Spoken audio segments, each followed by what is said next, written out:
Hello friends, आप लोग कैसे हैं? उम्मीद करते हैं आप लोग ठीक होंगे, आप लोग हेल्दी होंगे।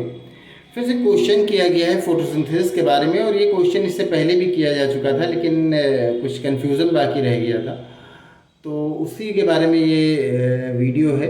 क्वेश्चन ये है कि जो फोटोसिंथेसिस होता है उसके लिए आपने क्वेश्चन किया है कि सनलाइट के प्रेजेंस में होता है या डे लाइट में होता है। तो सनलाइट डे लाइट तो एक ही हो गया, उसमें कोई डिफरेंस नहीं है। आप उसको सनलाइट कहें या डे लाइट कहें। आपने कहा है कि मॉर्निंग में होता है कि नहीं होता है। आपका शायद कन्फ्यूज़न ये है कि मॉर्निंग में जब सूरज निकल आता है और सूरज हमें दिखने लगता है तभी फोटोसिंथेसिस होता है, या उससे पहले से फोटोसिंथेसिस स्टार्ट हो जाता है।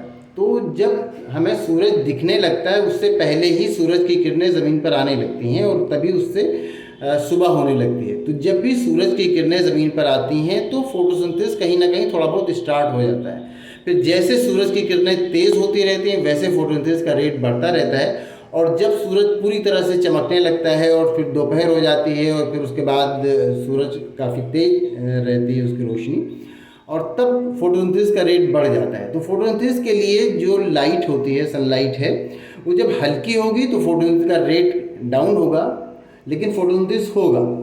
और जब लाइट बढ़ जाएगी तो फोटोसिंथेसिस का रेट भी बढ़ जाएगा। यही हाल शाम को भी होता है। शाम को जब सूरज डूबने का टाइम आता है, तो जब सूरज डूबने का, सनसेट का टाइम आता है, तो भी धीरे धीरे धीरे धीरे फोटोसिंथेसिस का रेट गिरता चला जाता है। इसी तरह से मॉर्निंग में धीरे धीरे फोटोसिंथेसिस स्टार्ट होना शुरू होता है और फोटोसिंथेसिस का रेट तेज़ होता चला जाता है। तो सूरज हमें नहीं भी दिखता है तो भी सूरज की रोशनी ज़मीन पर अगर आ जाती है जब, तो उस टाइम में फोटोसिंथेसिस स्टार्ट हो जाता है। आपने कहा है कि मॉर्निंग में 5 पर, सुबह 5 बजे जो फोटोसिंथेसिस स्टार्ट हो जाता है कि नहीं। तो अलग अलग एरिया में अलग अलग टाइम में सनराइज होता है, अलग अलग टाइम में सूरज निकलता है। तो अब आप जहाँ रहते हैं वहाँ 5 बजे पता नहीं क्या किस तरह की कंडीशन रहती है कि वहाँ सूरज निकल आता है या अभी नहीं निकलता है। लेकिन बहरहाल आप ये जान लीजिए कि जिस तरह से सूरज की किरणें ज़मीन पर आना शुरू हो जाएंगी उसी तरह से फोटोसिंथेसिस स्टार्ट हो जाता है। अब आपको अगर सूरज नहीं भी दिखता है तो भी उसकी अगर किरणें आ गई हैं ज़मीन पर, उससे सुबह होने लगी है, लाइट चारों तरफ रोशनी फैल गई है, तो उन किरणों के आने से भी फोटोसिंथेसिस स्टार्ट हो जाता है।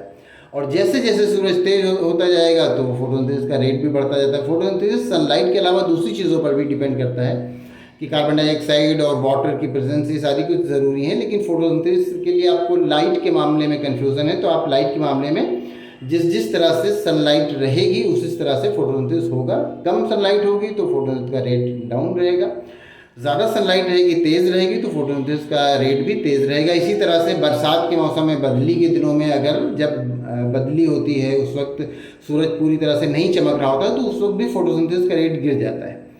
तो उम्मीद करते हैं आपको आपके क्वेश्चन का आंसर मिल गया होगा। अगर फिर भी आपको इसमें कोई कन्फ्यूज़न है तो आप पूछ सकते हैं।